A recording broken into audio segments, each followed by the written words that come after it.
So as you may be able to tell, I haven't long been up. I've just been reading the producer's letter from Throne and Liberty.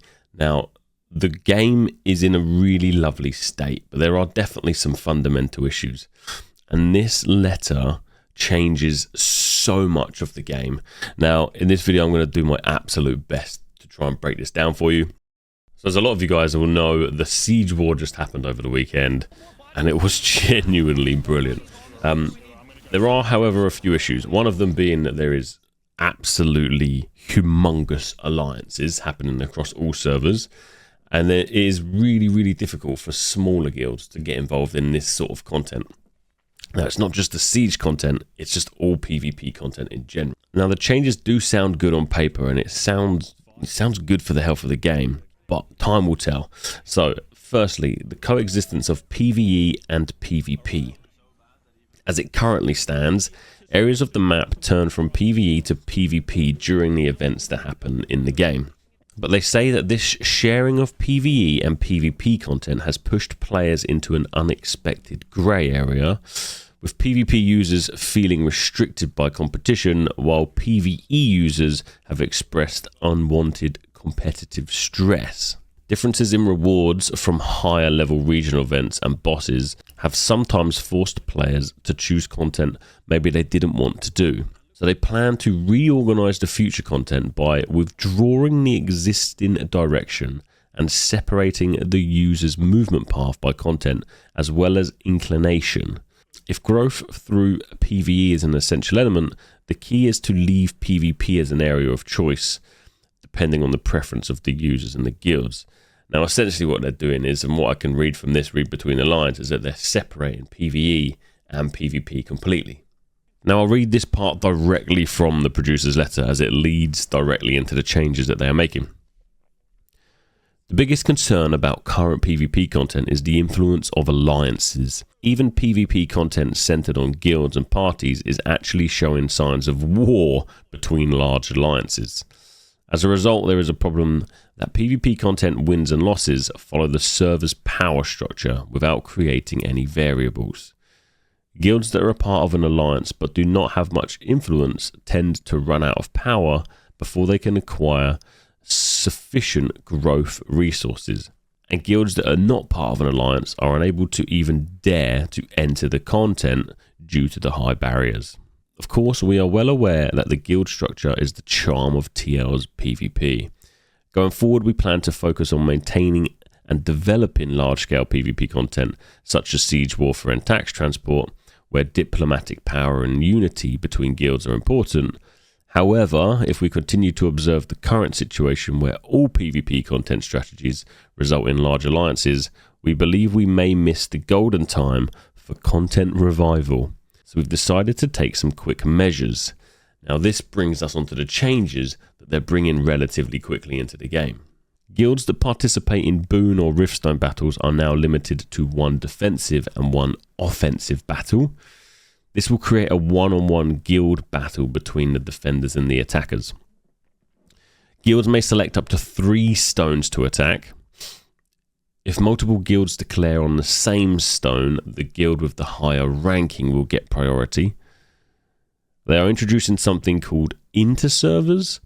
This is a multi-server system that allows you to basically fight guilds from other servers. For now, it's just guild v guild, but they are looking to also expand this so it can be up to 4 friendly guilds and 1 merc guild from your server. Those changes are the big ones.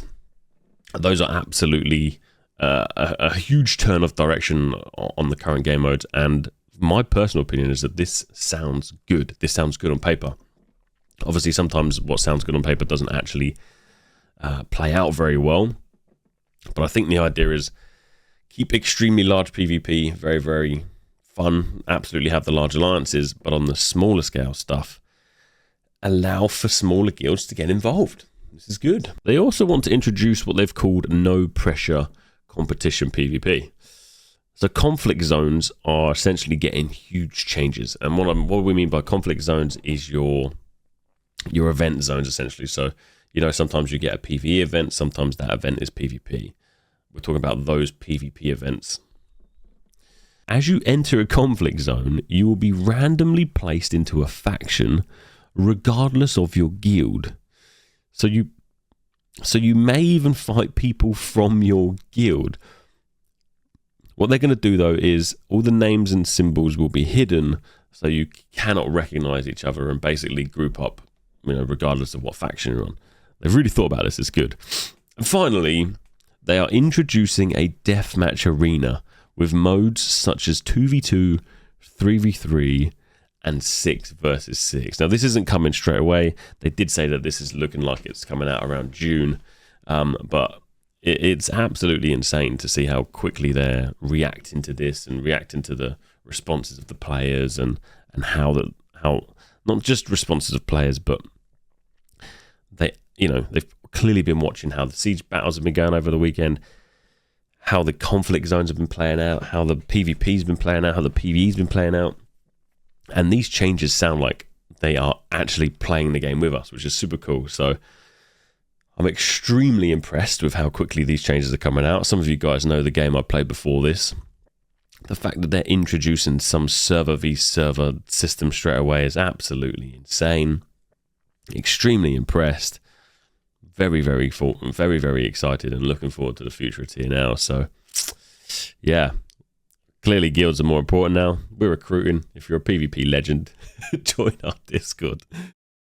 Kill them inside us, man. Kill these motherfuckers. Yes, I see you killing everybody. WWW. She loves danger. Keep going, man. Keep fucking going. You don't fuck with no man's girl. Even watch your health. Watch your health.